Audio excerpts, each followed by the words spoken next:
down. So much have lost now. I just got to say, girl, don't you worry about a thing, baby.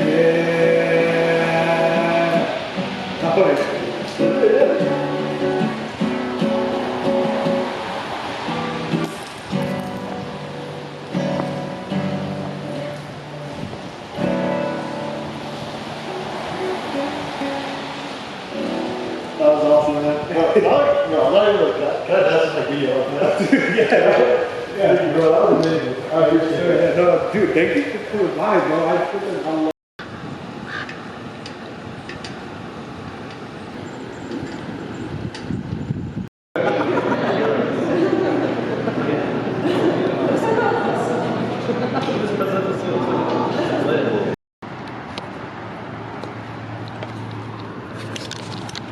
Alright, so I officially made it to Richard Nixon Library. Yeah, it's a beautiful place. Let's go listen to some music. Okay, so I can't record while they're performing, but this is kind of the setup, and then maybe at some point they'll let me record later.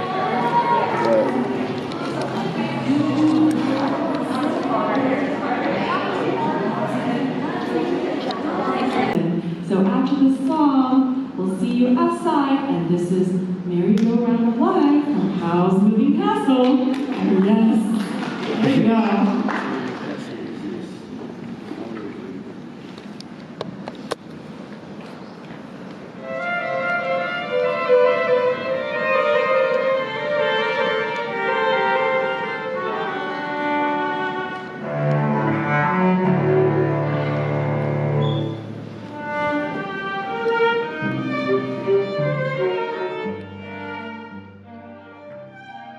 So I anonymously asked people to share a story of their biggest mistake to memory and how they dealt with it.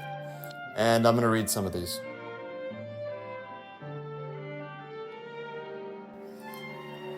My biggest mistake was not giving my grandma a proper goodbye before she passed. She was my best friend, and her health slowly started to decline in 2024. The last time I saw her, I just knew it was going to be the last time I'd ever see her again. But for some reason, maybe I was in denial. I just gave her a normal goodbye. I didn't hug or kiss her, just said, "See you soon." I guess I've been trying to find a way to deal with it.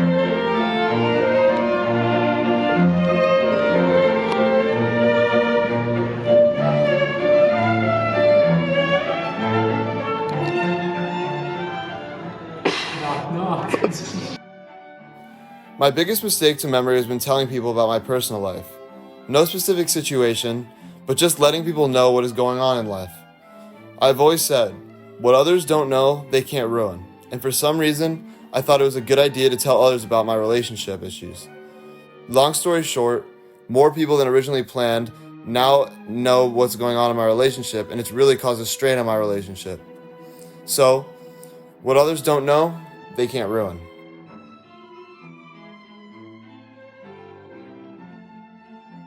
One of my biggest mistakes was not letting myself feel out emotions in the 5th grade.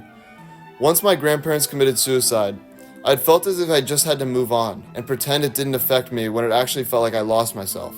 And because of that, I've had issues to this day trying to grow and accept that the situation was incredibly tragic and that it's okay to cry and mourn. Not to act like it hadn't affected me at all.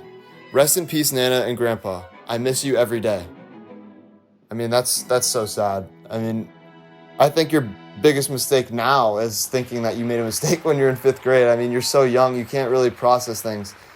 I mean, that's what I would say your biggest mistake is.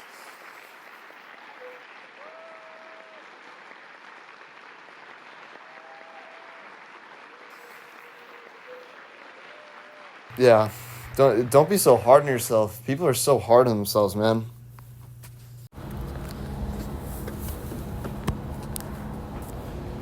Art is so weird. I mean, like, I'm looking at this, and I mean, they all make an equal amount of almost no sense, and then out of nowhere, you'll see something so perverse or something so, I don't know, like, so different from your normal way of thinking that you have to the only thing you could do is interpret it in your own way. I wonder how much of that has ascribed meaning and what like doesn't really mean anything. This is my first time actually going to an art museum to genuinely look at the art for the first time ever in my life, and I'll just say it was a really weird experience.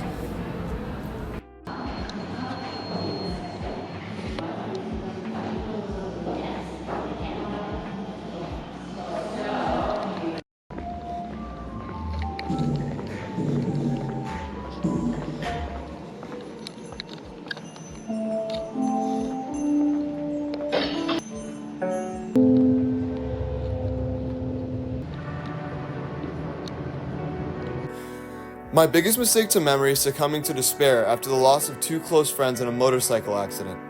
I withdrew academically and from the world around me, closed support networks and bridges, and lost the desire to live. I'm still dealing with it now, but the sun feels warm on my face again, and the world isn't such an awful place to be.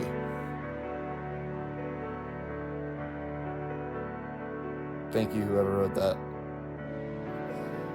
It's really interesting to me to see like how people deal with mistakes, because you look at the guy who had the motorcycle crash and he's saying that the world is still a beautiful place to be in, and he's just trying to like recover, you know. And then you have the other guy who says, I'm a screw up, you know, like I made like a big mistake when I was in 5th grade. Like